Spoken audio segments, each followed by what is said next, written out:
Bạn chơi đi số bộ mèo con được nếp mà ngày nay cứ miền Việt ô muối chọn chay lấy từ đó bóng bộ nó nếp đây mình men chỉ chiên hai bà xin chỉ chiên có anh mời bạn này con là ta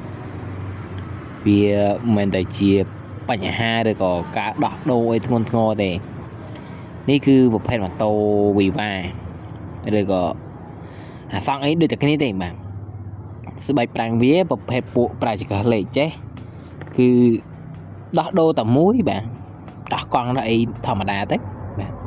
ហើយថ្ងៃនេះគឺចង់ចេញប្រាប់បងប្អូនឬក៏បញ្ជាក់ប្រាប់ពីមូលហេតុ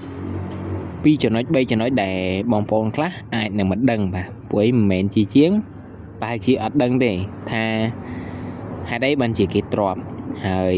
បងប្អូនថានិយាយថាទ្រាំហ្នឹងទ្រាំអីគេបាទតិចទៀតបងប្អូននឹងយល់ពីការទ្រាំហើយបងប្អូនដែលចង់ដោះដូរខ្លួនឯងបងប្អូនអាចមើលវីដេអូនេះក៏បានបាទផ្លូវយើងមិនចាំហូតឲ្យចេញក៏បានដែរហូតដូចខ្ញុំមិញទៅបាទហូតដាក់ឲ្យល្មមបាទrồiហើយយើងគោះឡតម្លាក់បងប្អូនខ្ចៅកង់ប្រហែលដែលនៅជាប់នឹងកង់ហ្នឹងបងប្អូនត្រូវដោះចោលអស់ទៅបាទដោះហើយយើងចំណាំបងហើយវាមិនអាចថាយើងអ្វីអីបានទេដោយសារតែប្រភេទខ្ចៅហ្នឹងគឺយើងមើលឃើញនឹងភ្នែកអញ្ចឹងទៅយើងអត់អាចថាដាក់ខុសឬក៏ខ្លាចដាក់ចេះដាក់ចុះអត់អីទេខ្ចៅយើងអាចមើលឃើញអញ្ចឹងដោះតាណាយើងចាប់ចូលទៅនឹងវិញ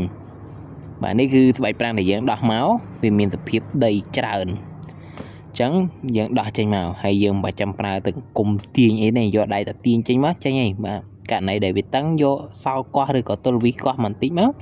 បាទចេញភ្លុតអីទាំងនេះបងប្អូនអរគ្នាត្រូវតែសម្អាតវាឲ្យអស់ដីសិនបាទសម្អាតវាក៏ដូចជាយើងបាញ់ជាមួយនឹងប្រេង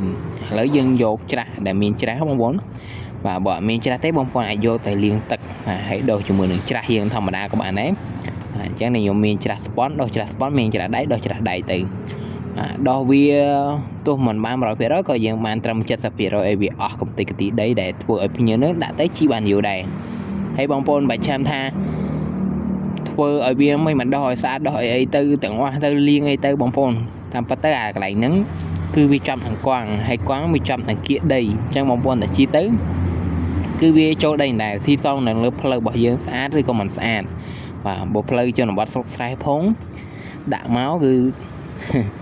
តែកន្លះខែសឹងតែអស់វិញបាត់ហើយបាទណែនណាន់តាន់តាប់ហើយស្បែកប្រាំងនេះអាស្រ័យលើបងប្អូនជីដែរពេលខ្លះបងប្អូនជីទៅបងប្អូនជន់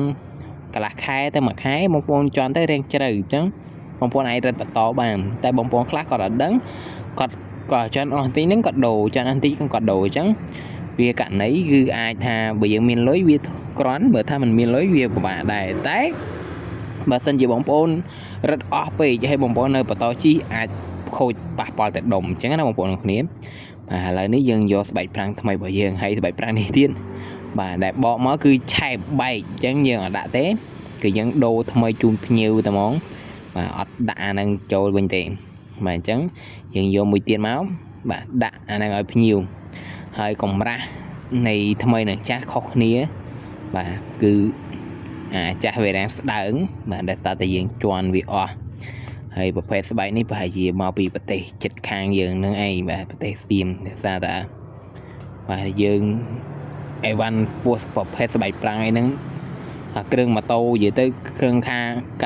បរិខាខាងគ្រប់គង់លើគ្រឿងម៉ូតូហ្នឹងគឺ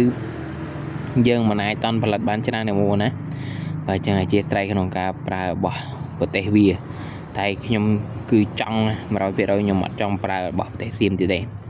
បាទហើយការដាក់គឺស្រួលបំផុតដោយបងប្អូនមើលអញ្ចឹងណាបងប្អូនបាទអត់មានអីពិបាកទេ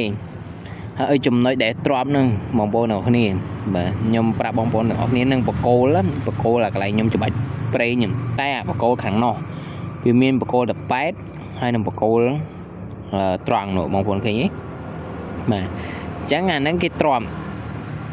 ហើយត្រង់ហ្នឹងវាមាន2ទី1អាចថាស្បែកប្រាំងគេអស់ទី1បាទស្បែកប្រាំងអស់សឹកអញ្ចឹងទៅគេអត់តន់ចង់ដូរអញ្ចឹងអាចទ្រាំជីបានតែជាកន្លះខែទៅមួយខែអីទៀត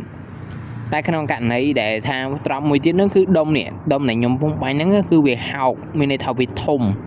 អញ្ចឹងទៅយើងដូរដាក់ស្បែកប្រាំងថ្មីទៅក៏អត់បានយូរដែរអញ្ចឹងក្នុងករណីនេះ đã xoay prang hiện châu để mua hết đời xa tại trộm chẳng đông cây nở lò chẳng một bọn trời ca sai trộm chính hay một bọn đã trộm từ nãy giờ mới nhầm sai ở mới một bọn á đi cái vô lúa thì có spawn ấy muối rôm châu thành nừng là mấy đã xoay prang tới ở về hai chuyện mồn chẳng nào một bọn chẳng về trời ca sai vì tranh mà quanh màu cạnh này ní cứ đông cây nở sángហើយស្បែកប្រាំងរាំងអស់អញ្ចឹងទៅបានគេ drop ដើម្បីជីសិនសម្រាប់បងប្អូនណាដែលស្ទើរថវិកាស្ទើរលុយអញ្ចឹងអាចធ្វើវីដេអូតាមនឹងបានណាបងប្អូនគ្នាបន្ទាប់ពីយើងស្រ័យហើយយើងក៏ដាក់ចូលវិញធម្មតាទៅហើយជាការស្រេចហើយបាទអញ្ចឹងខ្ញុំអត់បានថតពេលដាក់កង់ចូលទេព្រោះបងប្អូនក៏ជាចេះដាក់ចូលហើយតែប៉ុណ្ណេះដាក់ចូលភ្លឹបបងប្អូនអាចធ្វើខ្លួនឯងបានអរគុណ